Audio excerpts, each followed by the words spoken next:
அனைவருக்கும் நமஸ்காரம். நம்ம சேனல்ல குரு பெயர்ச்சி பத்தி நம்ம ஒரு ராசிக்கு பார்த்துட்டு வரோம். இது 4வது ராசியான கடக ராசி பத்தி பேச போறோம்.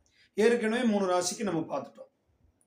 கடக ராசி காலபுருஷனின் 4வது வீடு.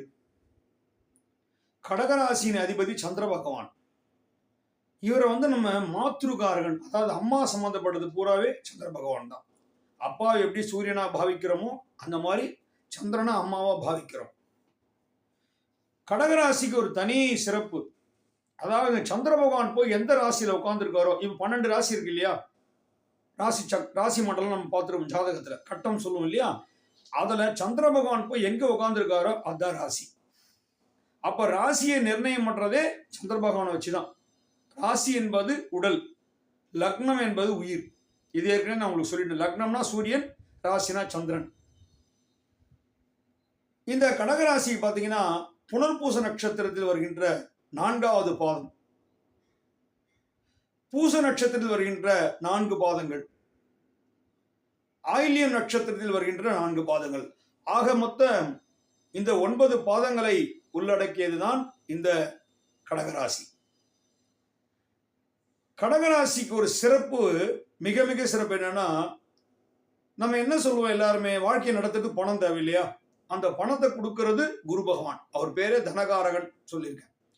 அந்த குரு பகவான் உச்சபலம் அடைகின்ற வீடு தான் இந்த கடகம். கடகராசிக்காரெல்லாம் பெரும்பாலும் பார்த்தீங்கன்னா பணம் வந்துகிட்டே இருக்கும். அவங்களுக்கு பணத்துக்கு குறையே இருக்காது, எந்த ரூபத்திலாவது வந்துகிட்டே இருக்கும். அம்மாவுடைய அனுகிரகத்தை பரிபூர்ணமா ஆனவங்க தான் கடகராசிக்காரங்க. வெளிநாடு, ஃபாரின் வெளிநாடு போறோம்னாலே கடகராசி நல்லா இருக்கணும், சந்திரனுடைய பலம் நல்லா இருக்கணும். சந்திர பகவானுடைய வீடு ஒரே வீடு தான், கடகராசி மட்டும்தான். எப்படி சிம்மராசி சூரியனுக்கோ அந்த மாதிரி கடகராசி சந்திரனுக்கு. இந்த இடத்துல பாத்தீங்கன்னா குரு பகவான் உச்சம் பெற்றதுனால இவங்களுக்கு செல்வ செழிப்புக்கு குறையே இருக்காது. அதே நேரத்தில் நிறைய ப்ராப்பர்ட்டி, சொத்துக்கள் நிறைய குவிச்சிட்டே இருப்பாங்க வாங்கி. எப்படின்னு கேட்டீங்கன்னா, இந்த ப்ராப்பர்ட்டின்னு சொல்றோம் இல்லையா, நிலம், இடம், வீடு, இதுக்கெல்லாம் செவ்வாய் பகவான் தான் அதிபதி. செவ்வாய் பகவான் இந்த இடத்துல நீச்சம் அடைகிறார், பலம் இழக்கிறார். ஆனா அந்த செவ்வாய் எப்படின்னா, மகரம் என்று சொல்லக்கூடிய சனி பகவான் வீடான மகரத்துல உச்சம் அடைகிறார். எப்பவுமே கிரகங்களுக்கு நான் சொல்லியிருக்கேன், இப்போ ஒருத்தருக்கு மகர ராசியில செவ்வாய் இருக்காருன்னு வச்சுங்க, அங்க உச்ச பலம், அந்த பார்வை எங்க பார்க்கும், கடகத்தை தான் பார்க்கும், 7ஆம் பார்வையா. அப்ப என்ன ஆகும், கடகராசி ஆட்டோமேட்டிக்கா ஒரு சிறப்பு, தனித்துவம் பெறும். இப்ப உங்களுக்கு புரிஞ்சிருக்கும்னு நினைக்கிறேன். பூமி பிராப்தம் நிறைய இவங்க தான் வச்சிருப்பாங்க, சொத்துக்களுக்கு குறையே இருக்காது. பெரிய பெரிய ஆளுமைகள் எல்லாமே கடகராசி இல்ல கடக லக்னம் இதுல சம்பந்தப்பட்டிருப்பாங்க. இந்த கடகராசி பாத்தீங்கன்னாக்கா விசேஷ தன்மைகள் நிறைய போய்கிட்டே இருக்கலாம். இதெல்லாம் பத்தவே பத்தாது, ஒரு வீடியோலாம் பத்தாது, அந்த அளவுக்கு இருக்கும் கடகராசி. இந்த குரு பயிற்சி மிதுனத்துக்கு வரப்போறார் குரு பகவான் இல்லையா. அப்ப கடகராசிக்கு 12ஆம் இடம், இது வரைக்கும் லாபஸ்தானத்துல இருந்தாரு, இப்ப விரயஸ்தானத்துக்கு வரப்போறார். விரயம் என்ன செலவுகள், சுப செலவுகள். பொதுவாகவே குரு பகவான் 12ஆம் இடம் வந்தாருன்னா செலவுகளை கொடுத்துட்டே இருப்பார். ஆனா எல்லாம் சுப செலவு தான் கொடுப்பாரு. இடம் வாங்குறது, வீடு கட்டுறது, கல்யாணம் பண்றது, சீமந்தம் பண்றது, அதே மாதிரி ஒரு கோவிலுக்கு திருப்பணி பண்றது, அதே மாதிரி நிறைய உதவிகள், அதாவது நல்ல விஷயங்களுக்கு பண்ற உதவிகள். ஒருத்தர் உடம்பு முடியா இருக்காங்களா, ஆப்ரேஷனா, அந்த மாதிரி ஒருத்தர் கஷ்டப்படுறாங்களா, அவங்கள உயிரை காப்பாற்றணுமா, அந்த மாதிரி ஒரு உயிரை காப்பாத்துறது அதுக்கு மேல ஒண்ணுமே கிடையாது.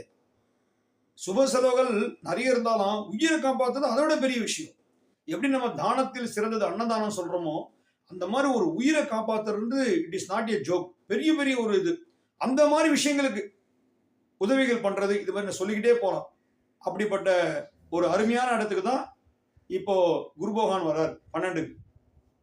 பொதுவா பாத்தீங்கன்னா 12ஆம் இடம் என்பது மறைவு ஸ்தானம், 6, 8, 12. ஆனா இது பொதுவா சொல்றதுதான். இதுல இந்த குரு பகவான், சனி பகவான் இவங்களுக்கெல்லாம் விதிவிலக்கு இருக்கு. ஏன்னா எல்லா கிரகமும் 7ஆம் இடம் பார்க்கும்னு சொல்லுவாங்க ஜென்ரலா. ஆனா குரு பகவான், சனி பகவானுக்கும் ஸ்பெஷல் பார்வை இருக்கு.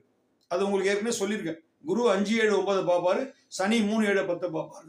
அந்த மாதிரி நம்ம பார்க்கும்போது மறைவு அப்படின்றது பொதுப்படியா கடகத்துக்கு வராது. ஏன்னா இந்த இடத்துல குரு பகவானே உச்சபலம் பெற்ற வீடு.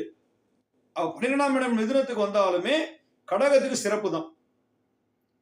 அதே மாதிரி ஏற்கனவே நீங்க அஷ்டம சனியில பாதிக்கப்பட்டிருந்தீங்க. இப்ப சனி பெயர்ச்சி வர்றதுனால சனி பகவான் 9ஆம் இடத்துக்கு போறாரு, பாக்கியாதிபதியா மாறுறாரு. அப்ப என்ன ஆகுது உங்களுக்கு? உங்க ராசிக்கு இயல்பாவே குரு பகவான் பாத்தீங்கன்னா கடக ராசிக்கு 6ஆம் இடம் ருணரோக சத்துருஸ்தானம், 6ஆம் இடத்துக்கு அதிபதினா குரு. அதே நேரத்துல குரு வந்து உங்க ராசிக்கு பாக்கியாதிபதியும் இருக்காரு, மீனத்துக்கு அதிபதி இல்லையா குரு. அப்போ கடகராசிக்கு 6ஆம் இடம் 9ஆம் இடம் இது ரெண்டுமே தனுசு மீனம். அப்போ உங்களுக்கு பாக்கியாதிபதியும் குரு தான் உங்க ஜாதகப்படி, உங்க ராசிப்படி. அப்படி என்ன ஆகுது? அந்த பாக்கியாதிபதி வீட்டுக்கு தான் இப்ப சனி பகவான் வராரு. அப்போ கடகராசிக்கு 12ஆம் இடத்துல குரு, 9ஆம் இடத்துல சனி பகவான்.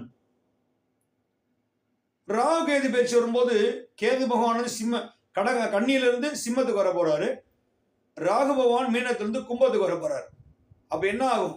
கடகராசி 8ஆம் இடத்தில் அஷ்டமத்துல ராகு, குடும்பம் தனம் வாக்கு ஸ்தானம் என்று சொல்லக்கூடிய சிம்மத்துல கேது. ஆனா நீங்க இந்த ராகு கேதுகள் வந்து நீங்க ரொம்ப பயப்பட தேவையில்லை. பொதுவாகவே நீங்க வந்து சிவபெருமான எவ்வளவு வணங்குறீங்களோ அந்த அளவுக்கு ஒரு பவர். நிறைய பேர் பிரதோஷம் இருப்பாங்க, விரதம் இருப்பாங்க. முக்கியமா பாத்தீங்கன்னா சர்ப்பதோஷம் நம்ம சொல்லுவோம், கால சர்ப்பதோஷம், ராகு கேது நிறைய சொல்லிக்கிட்டே போவோம். சர்ப்பங்களோட தோஷங்கள் நம்ம பாதிக்கப்படக்கூடாதுன்னா நம்ம ஒரே வழி சிவபெருமான வணங்குறது தான். பிரதோஷ விரதம் இருப்பது, சோமவாரம் திங்கட்கிழமை விரதம் இருப்பது, அதே மாதிரி உங்க வீட்டுக்கு அருகாமையில புத்து எதா இருந்தா அதுக்கு பால் ஊத்துறது, இப்படி நிறைய சொல்லுவோம் நம்ம. எல்லாமே ராகு தோஷம்னா என்ன பண்ணுவாங்க? இயற்கையாவே கல்யாணம் ஆகணும்னா காலாஸ்திரி போங்க, திருநாகேஸ்வரம், கீழ்பெரும்பள்ளம், இது ஒரு பக்கம் நிறைய சொல்லிட்டே இருப்பாங்க. இதெல்லாம் தாண்டி நீங்க வந்து எங்கேயுமே போக முடியல, நமக்கு வசதியே இல்லையா, ஒண்ணுமே பிரச்சனை கிடையாது. நீங்க சிவபெருமான நீங்க மனசுலயே நினைச்சீங்கன்னா கூட உங்களுக்கு அந்த பலம், ராகு தோஷங்கள் குறைஞ்சிரும். ஏன்னா ராகு கேதுவை கிரகங்களா கொண்டு வந்ததே சிவன் தான். 7 கிரகங்கள் தான் இருந்தது, சப்த கிரகங்கள் தான். அதை வந்து நவகிரகமா மாத்தினதோட தன்மை எல்லாம் அல்ல எம்பெருமான சிவபெருமானுக்கே உரியது. அதனால நீங்க அவரை வணங்கினாலே ராகு தோஷங்கள் உங்களுக்கு குறைஞ்சிரும். அப்ப இந்த குரு பயிற்சி பாத்தீங்கன்னா கடகராசிக்கு ஒரு அமோக வளர்ச்சி, அபிரிதமான வளர்ச்சி தான். அம்மாவுடைய அனுகிரகத்தை வாங்கின ஒரு ராசி. அதே நேரத்தில் குரு பகவான் உச்சம்பலம் பெறக்கூடிய ஒரு இடம்.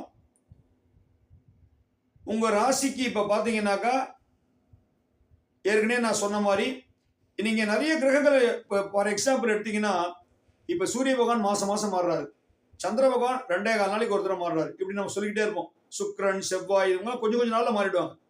அதிகமான டைம்னா சனி பகவான் 2.5 வருஷம், ராகு கேது 1.5 வருஷம், குரு பகவான் 1 வருஷம். இப்ப எல்லாமே நம்ம கணிச்சு சொல்லிட்டே போனா கூட நம்மளுடைய சுய ஜாதகம், உங்களுடைய ஜனன ஜாதகத்துல என்ன இருக்கோ அதுதான் எஃபெக்ட். இது எல்லாமே பொது பலன். நான் அதை தான் ஒரு இதுலையும் சொல்லிக்கிட்டே வரேன். இதை வச்சு இதை ஜென்ரலா நீங்க தெரிஞ்சுக்கலாமே தப்போ. நிறைய பேர் கேட்பாங்க எங்க ராசிக்கு எப்படி இருக்கு, உங்க ராசிக்குன்னு சொல்ல முடியாது, உங்களுடைய கட்டம் எப்படி இருந்தாதான் அது வேலை செய்யும். அதனால குரு பெயர்ச்சி பொதுவாக பாத்தீங்கன்னா கடகராசிக்கு ஒரு அபிரிதமான வளர்ச்சி தான், அதுல ஒன்றும் மாற்று கருத்தே கிடையாது.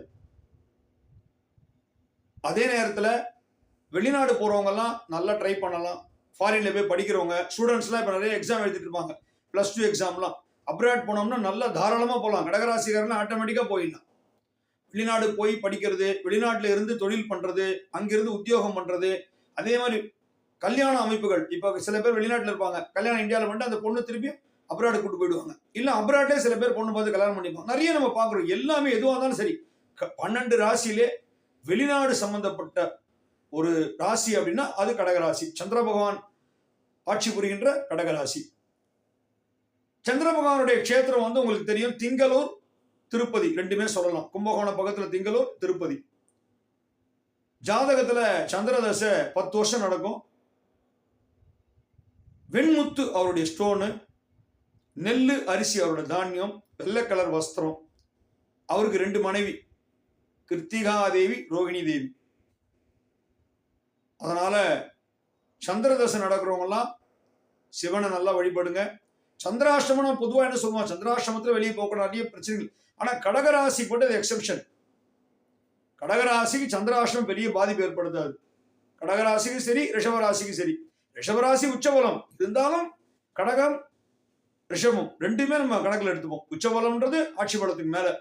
அதனால சந்திராஷ்டமத்தை நினைச்சுனா நீங்க யோசிக்க தேவையில்லை.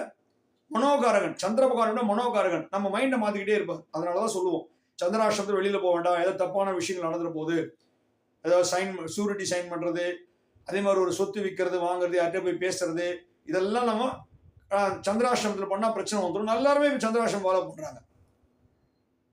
அப்போ இந்த குரு பயிற்சி கடகராசிக்கு ஒரு அபிரீதமான வளர்ச்சி தான். எல்லோருமே உங்க குலதெய்வ வழிபாடு பண்ணுங்க. அதே நேரத்தில் கடகராசிக்காரங்களாம் 12ஆம் இடத்துல குரு வர்றதுனால உங்களுக்கு கல்யாண பாக்கியம் கிடைக்கக்கூடிய அனுகிரகமும் உண்டு. குரு பார்வைன்றது நல்லா கேட்டுங்க. 7ஆம் இடத்துல குரு பார்த்தாதான் அப்படின்றது கிடையாது. கடகராசி 7ஆம் இடம் எது? மகரம் இல்லையா? அங்க குருவோட பார்வை கிடையாது. இப்ப மாற போறாரு குரு. இப்ப பார்த்துக்கிட்டு இருக்காரு, இப்ப பாக்குறாரு. மே மாசம் மாறிடுவார் இல்லையா? அப்ப பார்வை வராது. அதனால ஏற்கனவே பிக்ஸ் ஆயிருந்தா நடந்துரும். அப்படி இல்லைனாலும் 12ஆம் இடத்துக்கு குரு வர்றதுனால கல்யாண விஷயங்கள் நல்லபடியா நீங்க முன்னெடுக்கலாம். விரைய குருவா இருந்தாலும் சுப சர்வலா கொடுப்பார். அதே மாதிரி குழந்தை பிறக்காதெல்லாம் குழந்தை பிறக்கும். அதே மாதிரி உத்தியோக அபிவிருச்சி, அபிரிதமான வளர்ச்சி, புது புது தொழில்கள் தொடங்குறது எல்லாமே நீங்க பண்ணலாம். கடகராசிக்கு ஒரு அருமையான காலச்சக்கரம். அதனால அந்த காலச்சக்கர தத்துவப்படி நீங்க எல்லாருமே எம்பெருமான வணங்குங்க. முடிந்த அளவு உங்களுடைய சுய ஜாதகத்தை நீங்க பார்த்துக்குங்க. அதுதான் ரொம்ப ரொம்ப நல்லது. இப்போ இந்த மாசம் சனி பயிற்சி, மே மாசம் குரு பயிற்சி, ராகுகேது பயிற்சி முடிஞ்சு நம்ம எல்லா பயிற்சியோட வீடியோஸும் போட்டதுக்கு அப்புறம் இது எல்லாமே காம்பினேஷனா எடுத்து இந்த 3 பயிற்சியும் எடுத்து அது போக கிரக அமைப்புகள் எப்படி இருக்க போகுது. இப்ப சூரியன் ஒரு மாசத்துல இருக்காருன்னா அந்த மாசம் எப்படி இருக்கும், புதன் எப்படி இருக்காரு, அந்த மாதிரி எல்லா கிரகத்தையும் சேர்த்து நம்ம 12 ராசிக்குமே தனித்தனியா போட போறோம் வீடியோ ஃபியூச்சர்ல. நீங்க அதை பார்த்துக்கிட்டே வந்தீங்கன்னா உங்களுக்கு எல்லாமே கிளியரா புரியும். அதனால எல்லாம் வல்ல எம்பெருமான் அனுகிரகம் உங்களுக்கு பரிபூர்ணமா கிடைக்கட்டும். ஓம் நம சிவாய.